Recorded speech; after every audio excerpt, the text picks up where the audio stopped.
مامو Kanjan assistant commissioner تانلے والا اور چیف آفیسر میونسپل کمیٹی کے احکامات پر آوارہ کتوں کے خلاف کارروائیوں کا آغاز کر دیا گیا۔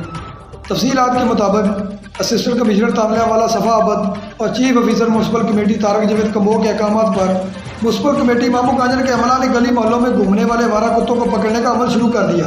آوارہ کتوں کو پکڑ کر روزانہ کی بنیاد پر تانلے والا محکمہ لائیو اسٹاک کے دفتر لے جایا جاتا ہے، جہاں پر کتوں کے مختصر آپریشن میں نسل بندی کر دی جاتی ہے اور ویکسین بھی لگا دی جاتی ہے۔ اس عمل کے بعد آوارہ کتوں کو ٹیگ لگا کر جن جن علاقوں سے پکڑے جاتے ہیں وہاں پر لے جا کر چھوڑ دیا جاتا ہے۔